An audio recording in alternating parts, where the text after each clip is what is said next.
The town of Everwood had always been quiet, almost unnaturally so. On nights like this, when the moon hung low over the rooftops and the wind whispered through the twisted trees at the edge of town, the silence felt heavier than darkness itself. Three friends, Sarah, James, and Mark, were planning an adventure that would become a story whispered in Everwood for decades. Sarah, bold and insatiably curious, could feel the thrill of danger bubbling in her veins. James, cautious and thoughtful, felt a knot in his stomach tighten with every mile closer they drove toward the forest. Mark, reckless and fearless, laughed at the tension like it was nothing more than a passing shadow. They drove through the narrow streets, their headlights cutting through the thick fog that clung to the town like a shroud. Every house was still, every window dark, and the occasional flicker of movement in the distance sent shivers down James's spine. "Are you sure about this?" he asked, gripping his flashlight nervously. Sarah smiled, brushing off the fear that danced in her eyes. "Come on, James. Adventure doesn't wait for the cautious." Mark chuckled. "You'll see. Nothing's going to happen. It's just an old house." The drive toward the forest was strangely quiet. The laughter faded, replaced by the low hum of the engine and the crunch of tires against the gravel road. Trees lined the roadside, their branches twisting like skeletal hands, casting long shadows that seemed to stretch toward the car as if they wanted to grab it. The further they went, the heavier the air felt, almost suffocating, pressing down on their chests. Sarah shivered, trying to convince herself it was just the wind. James, however, felt it deep in his bones. Something was watching them. When they reached the house, it loomed like a monument to forgotten horrors. Its windows gaped like dark eyes, broken and jagged, and the walls bore scars of time and decay. The door hung on rusty hinges, groaning slightly as Mark pushed it open. A cloud of dust rose, catching in the flashlight beams, making the shadows dance like living things. The smell of rot and damp wood filled the air. Sarah hesitated. I don't know if we should go in," she said, her voice barely above a whisper. James's hands trembled as he gripped the flashlight. Mark only smiled, stepping inside, his laughter echoing oddly in the empty hall. Inside, the house was a labyrinth of shadows and broken memories. Wallpaper peeled like old scars, furniture lay broken and abandoned, and dust coated every surface in thick layers. The beam of Mark's flashlight revealed glimpses of long-forgotten rooms, doors half open, staircases that led to darkness. The air was heavy, filled with a silence so complete it pressed against their ears. Then came the scream. It was sudden, piercing, a sound that cut through the night and left nothing but terror in its wake. Mark was gone. One moment he had been teasing, joking, the next, nothing. Only footprints led from the floorboards to the open doorway, vanishing into the forest that lay just beyond the house. Sarah and James ran after him, calling his name, their voices swallowed by the thick, suffocating dark. The wind carried whispers, almost like a voice, teasing them, warning them, or perhaps mocking them. Every step into the forest made it worse. Paths twisted and turned unnaturally. Shadows leapt from one tree to another, elongated and monstrous. The rustle of leaves, the snapping of branches, every sound became amplified, echoing their terror. Something was moving in the darkness, just out of reach. Watching, patient, waiting. Hours seemed to pass, or perhaps minutes. Time had lost its meaning. Their flashlight beams danced over broken branches and strange markings carved into the trees.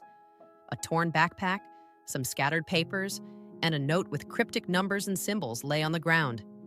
It was almost as if Mark had tried to leave them a message, a breadcrumb trail through the nightmare they had stumbled into. The town awoke to chaos the next morning. Families called the police who combed the forest, following the disturbed earth, broken branches and footprints that sometimes vanished without explanation. Rumors spread faster than truth. Some said the forest itself had taken Mark, claiming him for its dark secrets. Others whispered about a shadowy figure that had been watching, waiting for months, orchestrating the disappearance with chilling patience. The investigation peeled back layers of horror. Nothing had been random. Someone trusted, someone close, had plotted this. Jealousy, greed, and quiet malice had festered, hidden behind friendly smiles and casual chatter. Sarah and James, desperate for answers, ventured deeper into the forest, their fear matched only by their determination. Every sound, every shifting shadow, every whisper of the wind kept them on edge. Finally, in a clearing shrouded in fog, they glimpsed a figure, human, yet almost unreal in its stillness. Eyes that reflected the moonlight, seeing everything, missing nothing. A cold voice cut through the silence. Because some mistakes must be punished, because some secrets are darker than friendship. The struggle that followed was violent and desperate. Branches snapped, the wind howled, and the shadows seemed alive, mocking them at every turn. Sarah screamed. James fought with everything he had, and for a moment it felt as if the forest itself might swallow them whole. Police sirens echoed distantly, yet the forest did not release its grip easily. When the chaos finally ended, the culprit was gone, or perhaps captured. But the forest and the night would not let go so easily. Shadows lingered, whispers persisted, and Everwood would never be the same. Sarah and James would carry the memory forever. Some nights, when the wind moves through the trees, they swear they hear whispers. Some secrets they realize never die, and some nights should never be lived. The forest seemed to close around Sarah and James, each step taking them deeper into an unknown labyrinth. The air grew heavier, damp and cold, pressing against their lungs as if the night itself wanted to crush them. Footprints, barely visible, led farther into the shadows, disappearing as though the earth had swallowed them whole. Every snapped branch, every rustle of leaves sent their hearts racing. James kept glancing over his shoulder, certain that unseen eyes were tracking them, measuring every movement. "We have to keep moving," Sarah whispered, her voice trembling, yet edged with determination. "Mark is out here somewhere, and we can't let him down." But the forest had its own rules.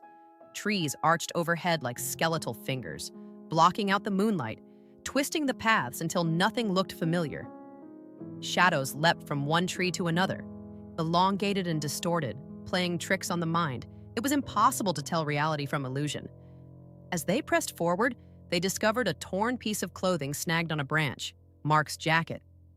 Panic surged through Sarah, gripping her like ice. She grabbed it, inspecting it carefully. There was a faint smear of something dark across the fabric. Blood. James swallowed hard. "We're not alone," he muttered. "Something or someone is here." The first real clue of human involvement presented itself. Faint footprints that didn't belong to Mark. They led in a different direction, deeper into the forest. Sarah followed them with growing dread, realizing that someone had orchestrated this from the shadows. The thought sent chills down her spine. Every instinct screamed at her, "Turn back," but they couldn't. Not yet. Hours passed in a tense, silent march. Occasionally, distant whispers drifted through the trees, unintelligible, almost taunting. The forest seemed alive, shifting subtly, rearranging paths, hiding dangers just beyond the reach of their flashlights. They came upon a small clearing, illuminated faintly by moonlight. And there, scratched into the bark of a tree, were strange symbols. Cryptic, deliberate, a warning or perhaps a clue. "What is this?" Sarah asked, voice barely audible. "I don't know," James admitted, "but it's not random. Someone wants us to find it, or someone wants to trap us." As they examined the markings, a movement caught their eyes. A shadow darted across the edge of the clearing, disappearing instantly. Sarah's heart pounded violently in her chest. "Did you see that?" James nodded, pale. "Someone's watching, and I can feel it." They followed the path the shadow had taken, cautiously, their nerves frayed to the breaking point. Every rustle, every distant snap of a branch seemed amplified, a sinister drum beat accompanying their progress. As they pressed forward, memories of past conversations with Mark surfaced. Small hints, things he had said weeks before, conversations that suddenly seemed ominously prescient. The forest opened into a deeper, darker section, where fog clung to the ground and visibility dropped to mere feet. The symbols on the trees became more frequent, almost like a trail marking a twisted path. They discovered remnants of makeshift traps, ropes stretched across narrow paths, pits camouflaged with leaves, tripwires. Whoever had orchestrated this knew the forest intimately. Whoever it was, they were waiting for them. Then came the first direct encounter. From the corner of her eye, Sarah glimpsed a figure, a man still in the shadows, watching, measuring. He moved almost impossibly fast, disappearing before they could react. Their flashlights caught only glimpses, the glint of eyes, a sudden movement, and then nothing. "We're being hunted," James said, voice low, almost breaking. "This isn't just Mark. Someone else is orchestrating this." Panic threatened to overwhelm them, but Sarah's resolve hardened. "We can't stop. Not yet. If Mark is alive, we find him, no matter what." As they pressed further, the fog thickened, muffling sounds transforming every footstep into a phantom echo. The forest seemed to breathe around them, shadows twisting into forms of monsters imagined and real. The trail led them to a small, abandoned cabin, hidden between the trees. Its windows were broken, the door slightly ajar. Inside, they found evidence of recent habitation: scraps of clothing, food wrappers, a journal. Flipping through its pages revealed cryptic notes and references to the friends themselves, Sarah, James, and Mark. Someone had been planning this for months, meticulously. Every word in the journal dripped with obsession, the handwriting jagged and deliberate, as though carved by a mind teetering on the edge of madness. A sudden noise, footsteps behind the cabin, made them spin. No one was there, just the wind, or was it? Shadows danced on the broken walls. Whispers floated through the cabin, unintelligible yet sinister. Sarah gripped James's arm, her nails digging in. Suddenly, the sound of movement from above startled them. The second floor of the cabin had been hidden in darkness. They climbed cautiously, each creak of the old wood sounding like a gunshot.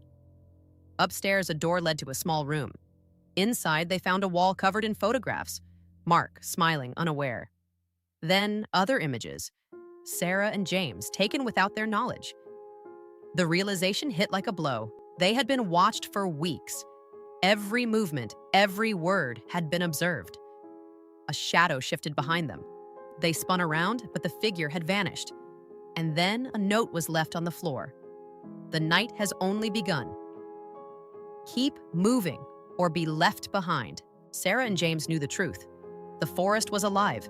The person orchestrating this was cunning, and Mark's fate hung precariously in the balance. They had no choice but to continue, deeper into the night, guided by fear, desperation, and a faint hope that they could still save him.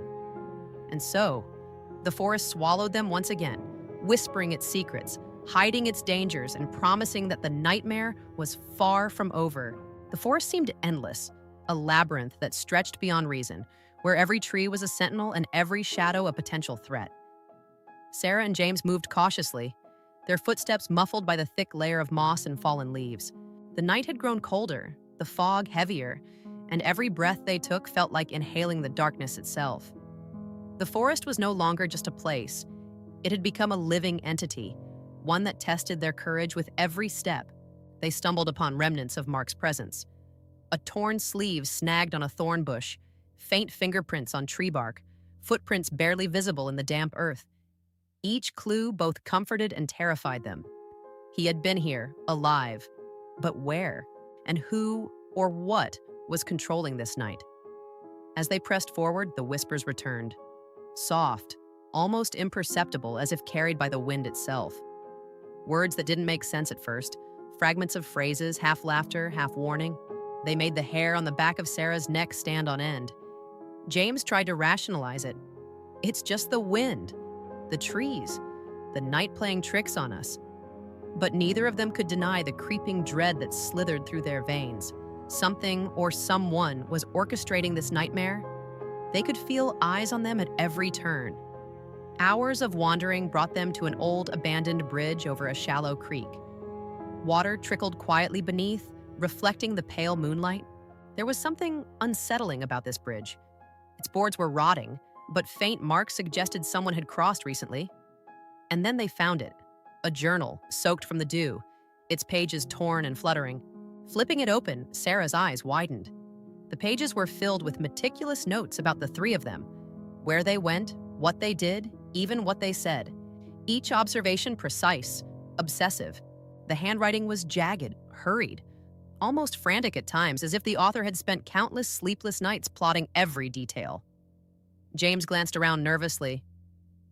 Someone's been tracking us, watching us, planning this. A sudden sound made them freeze. Footsteps on the bridge. Not faint, not distant, deliberate. Someone was approaching, slow, careful, patient. They held their breath, pressing against the moss-covered railing, trying to remain unseen. A figure emerged from the shadows, tall, obscured by darkness, but unmistakably human. It moved with purpose, scanning the bridge. Sarah's heart pounded. She wanted to scream, but her voice caught in her throat. The figure stopped, turned slightly, and for a fleeting moment, the moonlight caught a glint of eyes. Cold, calculating, merciless. Then it vanished into the mist, leaving only silence behind. They didn't move immediately. Every instinct screamed at them to run, but the path forward was the only way to find Mark. Their fear was matched only by determination. They pressed on, deeper into the forest, each step heavier than the last, each shadow more threatening. Eventually, they reached a clearing, unnaturally still. The moonlight revealed a scene that stole their breath. A circle of stones, symbols etched into the dirt, remnants of a fire long extinguished, and marks that suggested someone had been here very recently. And there, in the center, they found something that made Sarah's stomach turn. A piece of Mark's jacket, pinned to the ground by a sharpened stake. "It's him," Sarah whispered. "It has to be him, or they're still here." James nodded, pale. "We're not safe. Not yet. Whoever did this, they know what they're doing." The forest seemed to respond, wind swirling through the trees like a living being, whispering threats, mocking their fear. They could sense it, a presence close, patient, waiting for the perfect moment. And then came the realization. This wasn't random. Mark's disappearance, the traps, the symbols, the obsessive tracking, it had all been planned. Someone had wanted this. Someone had wanted to draw them here. And the thought that it could be someone they once trusted made the terror almost unbearable. Hours blurred as they continued through the forest. Every clearing, every tree, every strange marking reinforced the nightmarish truth. They were in a game with rules they didn't understand, facing an adversary who anticipated their every move. Suddenly, a whisper floated through the fog. Clearer this time, almost a voice. "You're close, but too late." They froze. James whispered, trembling. "It's him. He's here. Watching." Sarah tightened her grip on her flashlight. "We'll find Mark. We have to. No matter what." The forest swallowed them once again, twisting paths and shadows into a maze designed to break their courage. Every step became a battle. Every breath a struggle. Every heartbeat a countdown.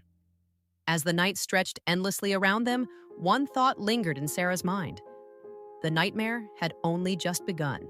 And somewhere in the shadows, the watcher waited, patient, calculating, knowing that the forest had only revealed a fraction of its secrets, and that the friends had yet to face the darkest part of the night. The forest was darker than ever, the shadows thicker, the fog clinging like a living shroud. Sarah, James, and Mark moved cautiously, their senses heightened with the knowledge that danger was still very much alive. Every snapping twig, every rustle of leaves, every whisper in the wind seemed amplified, a constant reminder that the night had not yet released its grip. Mark was still shaken but determined, Sarah resolute, and James wary. Together, they pressed forward, guided by fragments of clues, the cryptic journal, and the symbols that had led them through nights of terror. The forest seemed almost aware of their movements, closing in and expanding in ways that defied logic. Paths shifted subtly, shadows danced in impossible patterns, and the wind carried voices that were not quite human. "This is it," Sarah whispered, her voice tense but firm. "The final place. Whatever's waiting, we end it tonight." James nodded, gripping a sturdy branch as a makeshift weapon. "We don't know what we'll find, but we have to finish this." The path led them to a clearing, unlike any they had seen before. Moonlight poured through the branches, revealing a grotesque altar of stones, symbols etched deeply into the dirt, remnants of fire, and signs of a ritual long in progress. At the center, the antagonist waited, calm, collected, his eyes gleaming with the satisfaction of someone who believed the game was theirs to control. "Welcome," he said, voice smooth, almost mocking. "I knew you would come. I've been watching, guiding, waiting for this night." Sarah stepped forward, determination burning in her eyes. It ends tonight. Whatever you think this is, it ends now. The confrontation began. The antagonist moved with precision, setting traps and using the terrain to his advantage. Branches snapped, shadows twisted unnaturally, and the forest itself seemed to rise against the friends. Each second stretched endlessly. The wind howled, carrying whispers of past victims, distant screams, and the laughter of someone unhinged. Mark freed himself from the tension of the night and joined Sarah and James, coordinating moves, countering the antagonist's attacks. The battle of wits and willpower escalated, the night alive with chaos, fear, and adrenaline. Every movement mattered, every breath counted. At one point, the antagonist cornered them, a cruel smile on his lips. "You'll never leave this forest alive," he said. But Sarah, thinking fast, triggered a hidden path, causing the antagonist to stumble momentarily. That brief window allowed them to seize the upper hand, tying him to an old tree using vines and ropes found nearby. Breathing heavily, soaked with sweat and dirt, the three friends looked around the clearing. The forest was silent now, almost holding its breath. The antagonist struggled, but could not escape. For the first time in nights, they felt a fragile sense of victory, but they knew better than to trust the forest completely. As dawn broke, pale light spilling across the trees, the forest seemed to retreat slightly, shadows lengthening with the new day. Police sirens in the distance confirmed their relief. Help was coming. The nightmare, as terrifying as it had been, was finally ending. Yet even in victory, unease lingered. The journal, the symbols, the forest itself reminded them that darkness does not easily forgive or forget. Sarah turned to Mark and James. "We survived, but this forest, it will never be the same. And neither will we." The antagonist was taken away, bound and defeated, but whispers still drifted through the trees. Birds returned to their nests, the wind softened, but some shadows lingered. The night had left its mark, a reminder that some secrets never die, some shadows never vanish, and some nights are unforgettable. Sarah, James, and Mark walked back through the forest, their steps heavy but determined, knowing that they had faced the darkness and survived. And somewhere, deep in the twisted heart of the trees, the forest waited, patient, remembering, its secrets still intact, its whispers still alive, promising that in Everwood, some nights never truly end. The legend of that night, the night they disappeared, would live on, whispered in hushed tones by those who knew of the horrors and the courage it took to face them. And as the wind rustled through the branches, the friends knew with a shiver that some mysteries were better left alone. Yet some adventures demanded they be faced no matter the cost. The forest had changed. What once seemed like random shadows and rustling leaves now felt purposeful, almost predatory. Every step Sarah and James took echoed through the trees, but the echoes were swallowed, leaving the silence oppressive and unnatural. The fog thickened around them, curling like a living serpent, wrapping their limbs, slowing their movements, blurring the line between reality and fear. "We can't stop," Sarah said, gripping her flashlight as if it were the only tether to sanity. "Mark is alive. I can feel it." James swallowed, his eyes scanning every shadow. I don't know if I can do this. The forest, it's different. Watching us, guiding us somewhere, or maybe trapping us." The path led them to an old, overgrown trail, almost invisible beneath the thick carpet of leaves. Strange symbols carved into the bark of trees guided them forward, a language neither could understand, yet instinctively warned them. Some symbols glowed faintly in the moonlight, like runes etched with purpose, and Sarah could feel her pulse quicken at each step. Hours passed in tense silence. The whispers returned, more coherent this time. Words that teased and mocked, yet hinted at truths buried deep in the forest. They came upon another sign of Mark, a notebook, soaked and torn, detailing places he had been led and observations of someone watching him. The handwriting was frenzied, sometimes neat, as if alternating between hope and despair. Whoever had written this was meticulous, obsessed, and dangerous. The night thickened, but so did the tension. Something moved ahead, something human, deliberate. They crouched behind an old tree, holding their breath. A figure emerged from the fog, tall, lean, a silhouette that seemed to absorb the surrounding darkness. Its movements were measured, slow, almost ritualistic. Sarah whispered, "It's him, the one who's orchestrating all this." James nodded, shaking. "We have to follow, but carefully." One wrong move. The figure paused, glanced around, and vanished into the mist, leaving only a faint trail of broken twigs and disturbed leaves. The friends followed cautiously, their flashlights cutting through the fog, illuminating glimpses of twisted branches and eerie shadows. Eventually, they came upon a clearing. Moonlight spilled across it like silver liquid, revealing a horrifying scene. A circle had been carved into the earth, lined with stones. Strange symbols glimmered faintly, reflecting the moonlight. And there, tied to a post in the center, was Mark alive, but clearly terrified. Sarah gasped, running forward, but a sharp whistle cut through the air. From the shadows, the antagonist stepped forward, a figure they had once trusted. Cold, calculating eyes met theirs. The smile on his face was not one of joy but of triumph, as if the entire night had been a game and they were mere pieces. "Welcome," the voice was calm, almost casual. "I've been waiting for this moment." Sarah's hands trembled as she stepped closer. "Why? Why do this?" "Because some secrets must be punished," he replied, his eyes glinting. "Because jealousy, betrayal, and obsession cannot remain hidden." The struggle that followed was tense and chaotic. Branches snapped, the forest seemed to come alive, and the wind howled through the trees like a chorus of screams. Sarah tried to untie Mark while James confronted the antagonist. Each movement was critical, every breath counted, and the forest itself seemed to conspire against them, turning simple actions into life-threatening challenges. Mark shouted, "Run." "Don't let him." A sudden trap sprang, a snare hidden in the underbrush, but Sarah and James managed to avoid it, diving to safety just in time. The antagonist lunged, but miscalculated, giving the friends a brief, precious advantage. They grabbed Mark, pulling him to safety, hearts pounding, lungs burning.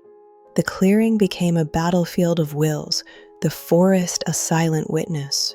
Every second stretched, every motion critical.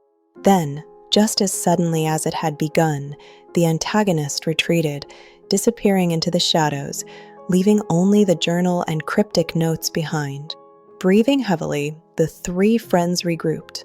The forest was quiet once more, but the silence was deceptive, filled with the echoes of the night's horrors.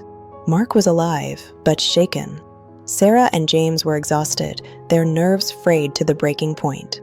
As dawn crept over the horizon, they realized something terrifying. The antagonist might have retreated for now, but he was still out there, and the forest had more secrets yet to reveal. They had survived this encounter, but the night was far from over. The whispers in the trees, the shifting shadows, the cryptic symbols, all were reminders that Everwood's darkness was patient, calculated, and eternal.